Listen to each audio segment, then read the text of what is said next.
Reference তো তখন হবে যখন সেখানে আমার সাথে তর্ক বিতর্ক চলবে, দলিল আদান প্রদান চলবে। হ্যাঁ, এই কথাটা কোথা থেকে আছে বলো, এই কথাটা কোথায় লেখা আছে বলো, সেখানে হবে। সেটা কোথায়? বাহাসের মজলিসে। ওয়াজের মজলিসে রেফারেন্সের কোনো প্রয়োজন নেই। ওয়াজের মজলিসে আপনি কোরআন, আপনার প্রতি মানুষের বিশ্বাস আছে, আপনি নিজের প্রতি একদিন রাখবেন যে আমি কোরআন হাদিস থেকে বলবো, সহি বলবো, ভুল কথা বলবো না, নিজে থেকে বানিয়ে কোনো কথা বলবো না। আর আপনাদের আম মানুষরা তার প্রতি বিশ্বাস রাখে বলেই তার ওয়াজ শুনছে। সুতরাং সেখানে আর রেফারেন্সের কোনো প্রয়োজন নাই। সে শুধু আয়াত বলবে বা হাদিস বলবে বা যে কোনো বুজুর্গের কোনো ঘটনা বলবে, বলে সেখান থেকে মানুষকে একটা মেসেজ দেওয়ার চেষ্টা করবে, একটা উপদেশ দেওয়ার চেষ্টা করবে। ওয়াজ হলো উপদেশ। ওয়াজ নসিহত সবার জন্য তো না, ওই কারণে সবাই ওয়াজ নসিহত করতে পারে না। যারা ওয়াজ করার যোগ্যতা লাভ করেছে একমাত্র তারাই ওয়াজ করতে পারে। আমরা তো ওয়াজ এখন করতে শিখিনি ভালো। কেন, কিভাবে উপদেশ দিলে মানুষরা ভালো করে গ্রহণ করবে, এই পদ্ধতি আমাদের এখনো আয়ত্তে আসে। যদি আসতো তাহলে অবশ্যই নিশ্চয়ই সেটা প্রতিফলন করতো। যাক, আপনারা দোয়া করবেন আমাদের জন্য, আল্লাহ যেন আমাদেরকে ওয়াজ করার দক্ষতা দান করেন। সকলে বলে আমিন। তবুও পুরো সমাজের মধ্যে যদি ওয়াজ না থাকে তাহলে কিন্তু হেদায়েত উঠে যাবে। এই কারণে ওয়াজ কিন্তু চালু রাখতে হবে, না পারলেও চেষ্টা করতে হবে। তাই আমাদের মধ্যে না পারলেও চেষ্টা করে আমরা দু একজন মিলে উঠার চেষ্টা করছি ওয়াজ করার, তাহলে যেন আমাদেরকে সফলতা দান করে। দেখ, আমি যে কথাটা বলছিলাম যে একটি প্রশ্ন থেকে আরেকটি প্রশ্ন, আমি যে উত্তর দেবো সেখানে আমার আরেকটা প্রশ্ন, এরকম করে করে দেখা যাবে যে আমরা অনেকগুলো প্রশ্নের সমাধান, অনেকগুলো প্রশ্নের উত্তর পেয়ে আমাদের জ্ঞান বর্ধন হবে। আর এটাই তো আমাদের দরকার। এইটাকে বলা হয় ইলমুন নাফিয়া। কি বলা হয়? ইলমুন নাফিয়া। ইলমুন নাফিয়া অর্থাৎ এমন কিছু জ্ঞান যেটা আপনার ফায়দা দিবে। নাফে মানে হচ্ছে ফায়দা দেয়, যে আপনার ফায়দা দিবে, আপনার লাভ হবে, এইরকম কিছু জ্ঞান। তো আল্লাহ পাক কোরআনুল কারীমের মধ্যে বললেন যে নিজেকে পরিশুদ্ধ করলো সে সফলতা। আমরা সফল হতে চাই কি চাই না? পৃথিবীতে এমন কে আছে যে বলবে আমি সফল হতে চাই? আর যে বলবে সে কি? বলুন, যদি কেউ বলে আপনার সামনে, ধরেন আপনি তাকে সফল হওয়ার রাস্তা দিচ্ছেন, এই এক কাজ করে বিজনেসটা করতে গিয়ে আমি তোকে এত টাকা দিচ্ছি, বিজনেসটা কর, তুই যদি তুই বেকার মানুষ বসে আছিস, এই কাজটা করলে তুই সফল হয়ে যাবে, আমি সেই দরকার নেই আমার। তাই কি বলবেন? তো বোকা, আর বোকাদের কোনো স্থান নেই। বোকারা সবসময় মার খাবে, আল্লাহর দরবারেও বোকারা মার খাবে। আল্লাহ তোমাকে বোকামি করতে বলেছে, দেখ আমি কি বলি তোমাকে বোকামি করতে? বোকাদের কোনো স্থান নেই, বোকামির কোনো স্থান নেই। বোকামি করা চলবে না ভাই আমার, একটু আকলমন্দের পরিচয় দিতে হবে, আকলমন্দ হতে হবে, বুঝদার হতে হবে। আল্লাহ যেহেতু বলছেন যে নিজেকে পরিশুদ্ধ করলো সে সফল হয়ে গেল, তাহলে আমাদেরকে সফল তো হতে হবে, এটা তো আমরা সবাই চাই। তাই নিজেকে পরিশুদ্ধ করার আমাদেরকে চেষ্টা করতে হবে। নিজেকে পরিশুদ্ধ করব কিভাবে? ওই যে বললাম, নিজেকে পরিশুদ্ধ করতে হবে তাকওয়ার মাধ্যম দিয়ে। এবারে তাহলে জানতে হবে তাকওয়াটা কি। তাকওয়া না জানলে আমরা তাকওয়া করবো কি করে? তাকওয়াটা কি শাকালুর মতো দেখতে না লাল আলুর মতো দেখতে? হ্যাঁ, আওয়াজ ভাইরা উত্তর দেন না ভাই। শাকালুর মতো দেখতে নাকি তাকওয়াটা, নাকি লাল আলুর মতো দেখতে? ওয়াজ তো অনেক শুনেছেন, আলেমরা ওয়াজ করে যে তাকওয়া বিষয় নিয়ে সবাই ওয়াজ করে, তাকওয়া করতে হবে, তাকওয়া পরাস্ত হতে হবে, মুত্তাকি হতে হবে, পরেজগার হতে হবে। তো আমার তাকওয়া শব্দের মানে কি? তাকওয়াটা বলতে কি চাইছে? তাকওয়াটা কি আদৌ কোনো জিনিসপত্রের নাম যেটা খেলে আমাদের তাকওয়া হয়ে যাবে, নাকি তাকওয়াটা কিসের কি? তাকওয়াটা কি জিনিস? প্রশ্ন জাগতে পারে কি পারে না? ও আমার ভাইরা উত্তর দিন, প্রশ্ন জাগতে পারে তো? হ্যাঁ না বলুন না একটু। আমি ওই বললাম না, আমি ওইরকম ভাবে ই করতে পারবো না, কথাবার্তা বলবো, একটু উত্তর দিতে হবে আমাকে, ঠিক আছে? আমি চাই যাতে আপনাদের মাথায় ঢুকে, ওইখানে বলছি, খারাপ নেবেন না যেন, আপনাদের মাথায় ঢুকানোর তাই আপনাদেরকে বলা করা। কেন শুধু বলে বেরিয়ে যাবো, এখন ঘুমের সময় তো দেখবে মাথায় ঢুকছে না, মাথার উপর দিয়ে চলে যাচ্ছে, টুপিগুলো যা পরে আছে আরো ফুটো নেই, আওয়াজও ঢুকছে না, ওইটা দিয়ে বেরিয়ে চলে যাবে। হ্যাঁ, ওইটা দিয়ে কি আদৌ ঢুকে মাথার উপর দিয়ে বেরিয়ে যায়? বলে মাথার উপর দিয়ে আওয়াজ যাক না, আওয়াজ তো ওইটা দিয়ে ঢুকে না, মাথা আওয়াজ তো এটা দিয়ে ঢুকে। আল্লাহ পাক রব্বুল ইজ্জাত যুল জালাল ওয়াল ইকরাম তিনি মানুষের জন্য দুটি কান সৃষ্টি করেছেন এবং দুটি চোখ সৃষ্টি করেছেন, নাকেরও দুটি ছিদ্র সৃষ্টি করেছেন, কিন্তু মানুষের জিহ্বা একটি মাত্র দিয়েছেন। আল্লাহ পাক কোন সৃষ্টি বিনা কোনো কারণে বিনা কোনো হিকমতে করেন না। তাহলে আল্লাহ তাআলার এই সৃষ্টির মধ্যে কি এমন হিকমত থাকতে পারে যে আল্লাহ মানুষকে দুটি কান দান করলেন, দুটি চোখ দান করলেন, নাকের মধ্যে দুটি ছিদ্র দিলেন, ঠোঁটটাও দুটো দিলেন, কিন্তু জিভ মাত্র একটা দিলেন? কি হিকমত আছে? আমার ভাইরা ও আমার বাবাজিরা, মা বোনেরা, শুনে রেখে দিন, জেনে রেখে দিন, আল্লাহ পাক রব্বুল ইজ্জত এই সৃষ্টির মাধ্যম দিয়ে এটাই পয়গাম দিতে চাইছেন, ও আমার সৃষ্টিরা, হে আমার সৃষ্টিকুলেরা, শুনে রেখে দাও, হে মানুষেরা জেনে রেখে দাও, তোমাকে দুটি কান দিয়েছি তুমি বেশি বেশি করে শুনবে বলে, তোমাকে দুটি চোখ দিয়েছি তুমি বেশি বেশি করে দেখবে বলে, তোমাকে দুটি নাক দিয়েছি এই নাকের মাধ্যম দিয়ে তুমি খুশবু গ্রহণ করবে বলে, তোমাকে দুটি ঠোঁট দিয়েছি এই দুটি ঠোঁটকে তোমার জিভটাকে কন্ট্রোল করার জন্য, আর একটি মাত্র জিভ দিয়েছি এই কারণে যে এই তিনটে জিনিসের মাধ্যম দিয়ে তুমি যা করবে তার যে অর্ধেক তুমি কথা বলবে। সাধনায় দিকে না দুটো কান দুটো জিনিস দুটো কথা শুনবে না, কথা কথা একটা হিসাব মিলাচ্ছে আর কি। তাহলে একটা দিক একটা কথা বলতে হবে, শুনবেন দুটো তো বলবেন একটা, আমি শুনবো দুটো তো বলবো একটা। তাহলে হুজুর আপনি এত কথা বলছেন না, আপনি তো বুকিয়ে যাচ্ছেন, কথা রাখতে পারেন। আমার ভাইরা, আমরা বুদ্ধি করে ঠিক কথা বকার আগে অনেক আমরা শুনে নিয়েছি, আমরা অনেক শুনেছি। আমরা যখন মাদ্রাসায় পড়ি, মাদ্রাসা শুধু বছর হুজুরের লেকচার শুনতে হয়েছে, আমাদের কলেজে পড়েছি, কলেজে আমাদের প্রফেসরদের লেকচার শুনতে হয়েছে, খালি শুনে যাও শুনে যাও। 18, 19, 20 বছর বয়স খালি শুনেই গেছে। সে কবে 4 বছর বয়স থেকে পড়াশোনা শুরু করেছি, 20 বছর বয়স পর্যন্ত কন্টিনিউ খালি শুনে গেছি, লেকচার শুনে গেছি। তখন বলার আমাদের অধিকার ছিল, বললে ঠ্যাঙানি দেওয়া হবে। তোরা কি বলবি এখন, কিন্তু এখন বলার কোনো অধিকার নেই। 16 বছর ধরে শুনেছি, তারপরে না আমরা একটু বলতে শুরু করেছি। তো যারা এরকম মাশাআল্লাহ সকালে কাছে বসে যায়, তো যারা এরকম না শুনে বলতে হবে তাদের তো 12টা বেজে যাবে, হাজারো ভুল হবে। কিন্তু যারা অলরেডি 16 বছর 17 বছর মাদ্রাসায় সময় দিয়েছে, শুনেছে, শুনে শুনে শিখেছে, তাদের তো বলার মধ্যে একটু যোগ্যতা আসতেই পারে, তারা তো বলতেই পারে। তারা শুনেছে, আল্লাহ তো বলতেও বলেছেন, আমি 10টা শুনি 5টা তো বলবো কমের কম। তো যে যত বেশি শুনবে তার তত বেশি বলার হকদার। যাই হোক, আল্লাহ তাআলা আমাদেরকে এটার মাধ্যম দিয়ে হিকমত এটাই দিলেন যে আমাদেরকে বলতে কম হবে আর শুনতে বেশি হবে। তাহলে ওয়াজের মাধ্যম দিয়ে আমরা শুনছি যে তাকওয়া অবলম্বন করতে হবে। তাহলে তাকওয়াটা কি জিনিস? আমার আব্বা হুজুর পীর কেবলা, ছোট্টবেলা থেকে আমি আব্বার মুখে এই তাকওয়ার বিষয়ে বয়ান বেশ কয়েকবার শুনেছি। যারা আমার আব্বার ওয়াজ এখানে আপনারা শুনেছেন, আপনারাও হয়তো শুনে থাকবেন। আব্বা তাকওয়ার বয়ান দিতে গিয়ে বলতেন যে তাকওয়া হলো, তাকওয়া পরস্ত ব্যক্তি হলো, মুত্তাকি ব্যক্তি হলো ওই ব্যক্তি যে কিনা নিজেকে পাকাল মাছের মতো করে নিয়েছে। তাহলে প্রশ্ন রাখতে পারে, এখানে আবার পাকাল মাছ করতে চলে এলো, পাকাল মাছের সাথে আবার তাকওয়ার কি সাথ? আমার আব্বা বলতেন, আমার বাবারা শুনে রেখে দাও, পাকাল মাছ যেরকম পাকে থাকে, ত্বকে থাকে, তবু যখন তুমি তাকে ধরবে তার গায়ে এক ফোঁটাও ত্বক লেগে থাকে না। লেগে থাকে? এরা প্রচুর মাছ ধরে, আর পাকাল মাছ যখন ধরিস ওতে লেগে থাকে নাকি? ত্বক লেগে থাকে? থাকে না তো। একে বলা হয় তাকওয়া। জীবনে চলার পথে এমন অনেক খারাপ জিনিস আসবে, পঙ্কিল জিনিস আসবে, ত্বকের মতো নোংরা জিনিস আসবে, অপবিত্র জিনিস আসবে, যেটা আপনার গা ঘেঁষে যাবে, যেটা আপনার মাথায় লেগে যাবে, আপনাকে ঠেলে দেওয়ার চেষ্টা করবে, আপনাকে ঠেলে ফেলার চেষ্টা করবে, আপনার মধ্যে ঢুকে যাওয়ার চেষ্টা করবে, চারিদিক দিয়ে প্রেসার দেবে সেই গালিজ জিনিসগুলো আপনার মধ্যে প্রবেশ করার। কিন্তু যখন আপনিও সেই গালিজ জিনিসগুলোর মধ্য থেকে নিজেকে বাঁচিয়ে নিয়ে এমন ভাবে চলবেন, কিন্তু নিজের গায়ের মধ্যে লাগতে দেবেন না, নিজের অন্তর তো দূরের কথা, নিজের বাহ্যিক শরীরেও আপনি সেটাকে ঢুকতে দেবেন না, আসতে দেবেন না, তখন সেটাকে বলা হবে তাকওয়া। বুঝা গেল? সহজ করে একটু বলার চেষ্টা করলাম, এসে সহজ হয়েছে। তাকওয়াটা তাহলে কি?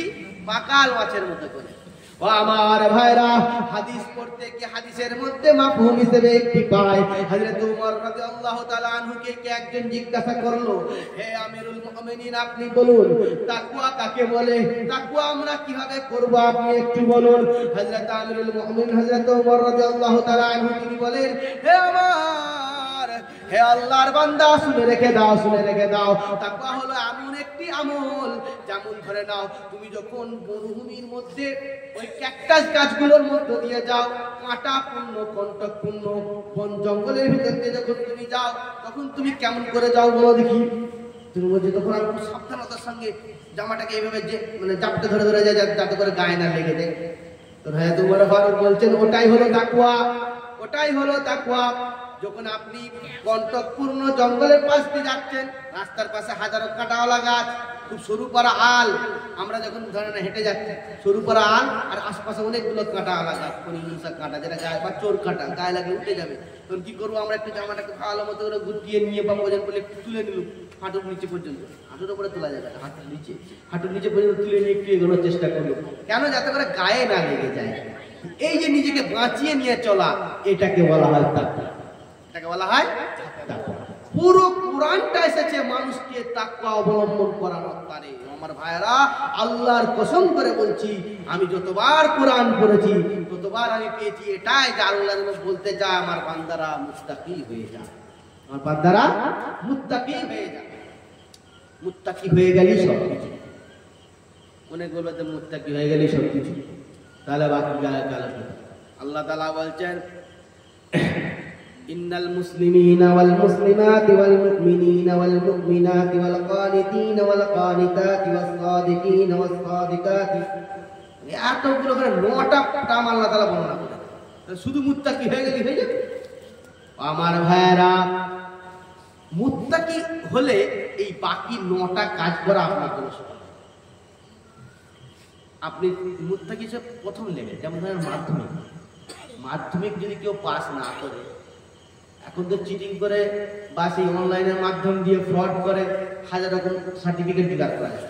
এখন ধরেন সে সমস্ত রকম সার্টিফিকেট জোগাড় করে নিল, কিন্তু মাধ্যমিকটাই পাস করে না, মাধ্যমিকের সার্টিফিকেটটাই জোগাড় করে, তার সেসব সার্টিফিকেটের কোনো কাজ আছে?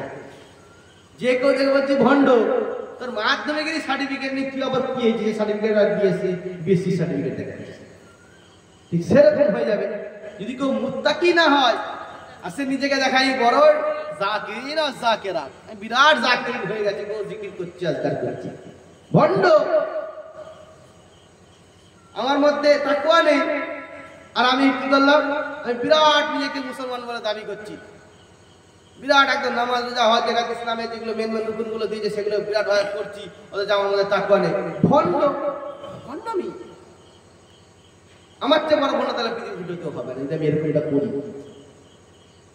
আবার আমি নিজেকে দাবি করছি কি না, আমি হচ্ছি রোজাদার, as-সাইমিনা ওয়াস-সাইমাতি ওয়াল আকিফিনা ওয়াল আকিফাতি, আমি ইতিকাফ করছি, আমি দেখাচ্ছি বিরাট বড় মুত্তাকি বান্দা, কিন্তু আমার মধ্যে তাকওয়া নেই, আমি তো ভণ্ড। তাই তো নাকি? এই ধরেন কেউ সাইকেল চালানোর দাবি করছে, বলছে আমি দাবি করছে আমি দুর্দান্ত মোটরসাইকেল চালাই, জানিস এমন মোটরসাইকেল চালাই যে পিছনের টায়ারকে তুলে দিই। তাহলে এক কাজ করে এখান থেকে একটু বাইরে যেতে হবে, সাইকেলে চালা, আমি সাইকেল চালাতে পারি, কি বলবি? ভণ্ড নয়? ও মোটরসাইকেল চালাবার দাবি করছে আর এদিকে সাইকেল চালাতে পারে না, ভণ্ড। ঠিক সেরকম যারা নিজের আমল নামার মাধ্যম দিয়ে হাজার রকমের এই 9 রকম যে লাকাব আল্লাহ তাআলা দিয়েছেন এগুলোর মধ্যে থেকে প্রকাশ করতে যায় যে আমি অমুক, আমি তমুক, আমি অমুক, কিন্তু তার মধ্যে তাকওয়াটা নেই, সে হচ্ছে ভণ্ড। অনুরূপ ভাবে কোন ব্যক্তি নিজেকে আলিম প্রকাশ করতে যায়, ওয়াজ করতে গিয়ে হাজারো রেফারেন্স দিয়ে এমন করে বলবে ওরে বাপ রে বিরাট বড় আলেম, তার জিন্দেগিতে কোনো রকমের তাকওয়া নাই, যার জিন্দেগিতে কোনো তাকওয়া নাই তার ইলমের কোনো দাম নাই, তার ইলমের কোনো দাম নাই, তার ইলমের কোনো দাম নাই। ওই ইলম আল্লাহ তার মুখে ছুঁড়ে মারবে এবং ওই ইলমের দ্বারা তার শাস্তি আরো বাড়িয়ে দেবেন আল্লাহ। আল্লাহ বলবে তুই জেনে শুনে পাপ করেছিস, তোর শাস্তির মধ্যে কোনো কমি হবে না। জেনে শুনে পাপ কাটিতে শাস্তি কম হয়। কারণ হচ্ছে ফেরাউন কি হলো, ফেরাউন সব জানত যে আল্লাহ এক, আল্লাহ সমস্ত ক্ষমতার অধিকারী, জেনে শুনে ও কি করলো না অস্বীকার করতে রইল নিজের অহংকারের বশত। শেষকালে একদম দিয়ে যখন আল্লাহ তাআলা তাকে ডুবিয়ে দিচ্ছে তখন বলছে আল্লাহ তাআলা আমানতু বিরাব্বি মূসা ওয়া হারুন, আমি মূসা এবং হারুনের রবের প্রতি ঈমান আনলাম। আল্লাহ তাআলা বলছে আর তোমার এই ঈমান কবুল করা হবে না, আর তোমার এই ঈমান কবুল করা হবে না। কারণটা কি? কারণ হলো তুমি এতক্ষণ ধরে যেটা করেছো সেটা হচ্ছে ভণ্ডামি। তুমি জেনে শুনে পাপ করছো, তুমি এতক্ষণ ধরে জানতে না, তুমি জানতে যে আমি এক, তুমি জানতে যে আমি ইলাহ, তুমি ঈমান আনো। এই কারণে আল্লাহ যেন আমাদেরকে ভণ্ডামি থেকে রক্ষা করেন। ভণ্ডামি হচ্ছে খুবই খাতারনাক জিনিস। আমি আপনাদেরকে কয়েকটা কথা বলে দিয়ে এবার শেষ করে দেবো, শেষ করে দিয়ে ইনশাল্লাহ শেষের দিকে এগোবো। ভণ্ডামি বিষয়টা নিয়ে বলতে চাইছি যে বাজারে ভণ্ডামির শেষ নেই। আপনি ভণ্ড ব্যবসায়ী খুঁজে পাবেন। ভণ্ড ব্যবসায়ী কাদেরকে বলে? বলছে আমার এই তরমুজটা না একেবারে গাছ পাকা তরমুজ। তুই তরমুজ বিক্রি করিস মনে করিস কত বলছি তুই করিস নাকি দাদা করে দেখ। তো বলছে আমার তরমুজটা একদম গাছ পাকা তরমুজ, একদম টেনশন নেই, কিন্তু আসলে গাছ পাকা ইঞ্জেকশন মেরে পাকি। আমার কলা গাছ পাকা কলা গো, কলা গাছ পাকা নেই, তো সেই লাল কালারের একটা ওষুধ লাগিয়ে পাকি। এরা হচ্ছে ভণ্ড ব্যবসায়ী।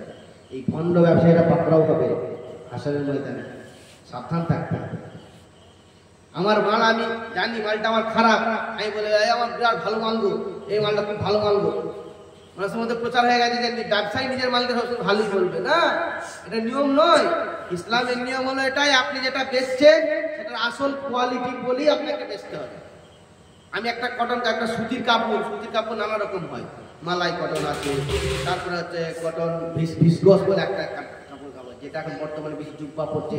হ্যাঁ, এই যে কটন ভিসকোস খুব দামি একটা কাপড়, যেটা কমসে কম 250 টাকা নিচে শুরু হয় না মিটার। এখন দেখা যাচ্ছে যে ফুরফুরাতে গেছি একটা কিন্তু হচ্ছে কাপড় হাত দিয়ে দেখছি এটা কটন ভিসকোস নয়, আমি বলছি এটা কটন ভিসকোসের জুব্বা। দাম কত? 400 টাকা। 400 টাকায় জুব্বা দিচ্ছে কটন ভিসকোস কাপড়।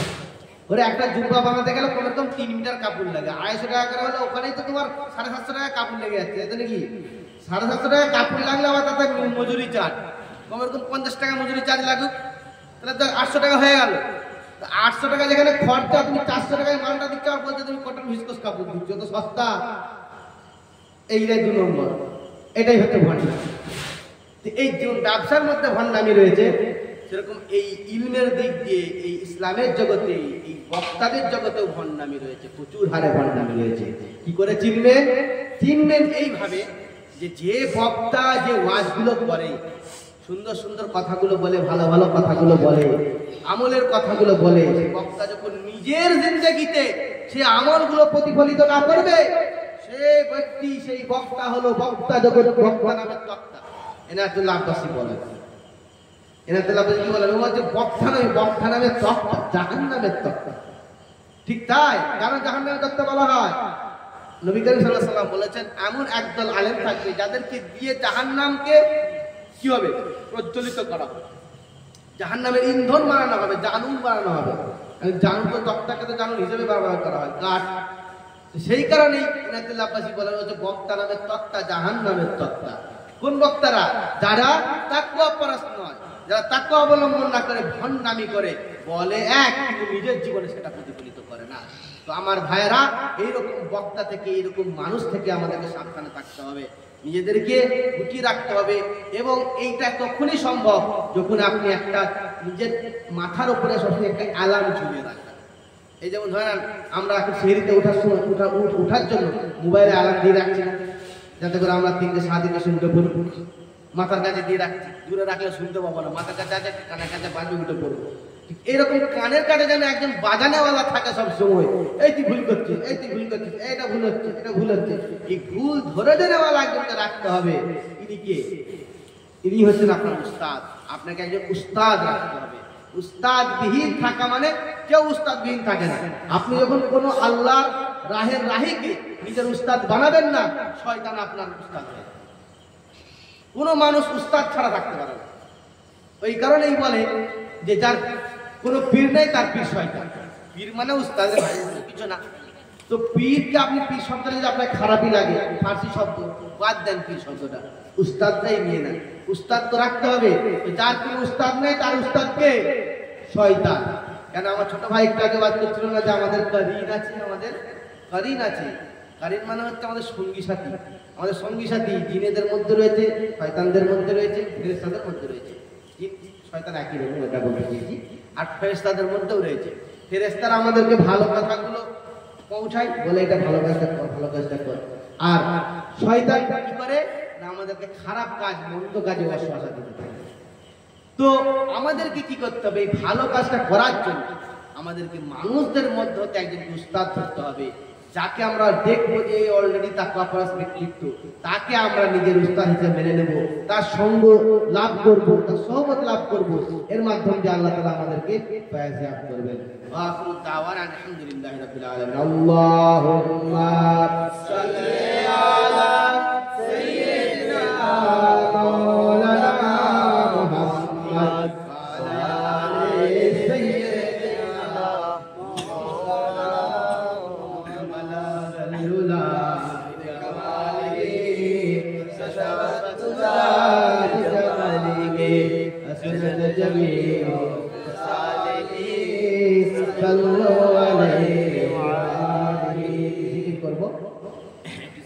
করে নিয়ে ইনশাআল্লাহ আমরা তওবা তিল্লাহ করব। প্রত্যেক বছর আমার আব্বা এটা করাতে, বায়াতে তওবা বা তওবার বায়াত, তওবার বায়াত করে নিয়ে ইনশাআল্লাহ আমরা কিয়াম করব। তো একবার যারা পারবেন তারা একটু নামাজের মতো করে বসে যাওয়ার চেষ্টা করুন, এরকম ভাবে পা মুড়ে, যেমন নামাজে আমরা বসি তাশাহুদে, এরকম ভাবে বসার চেষ্টা করুন।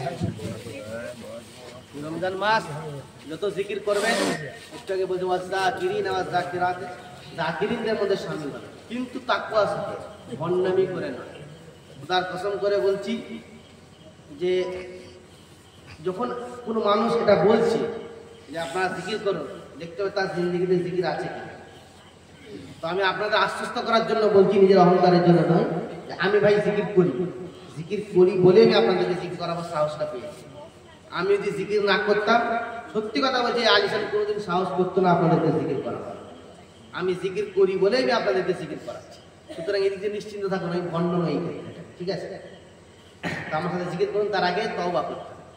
একবার আমরা তওবা ইস্তেগফার করব। মা বোনেরা আপনারাও বসে যান, আমার সাথে তওবা করে নিন। না জানি আল্লাহ কার ভাগ্যে কি রেখেছেন, হয়তো এখান থেকে উঠে যেতে মানুষ কখন মৃত্যু এসে যায় বলা যায় না। তাই ঘন ঘন তওবা ইস্তেগফার করে নেওয়া দরকার। আমরা একবার দিল থেকে তওবা করব।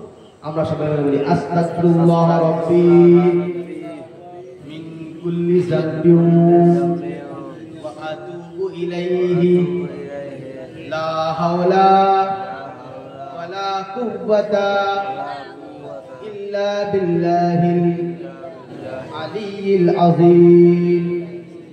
আস্তাগফিরুল্লাহ রাব্বি মিন কুল্লি যামবিন ওয়া আতুবু ইলাইহি লা হাওলা ওয়ালা কুওয়াতা ইল্লা বিল্লাহিল আলিয়্যিল আযীম।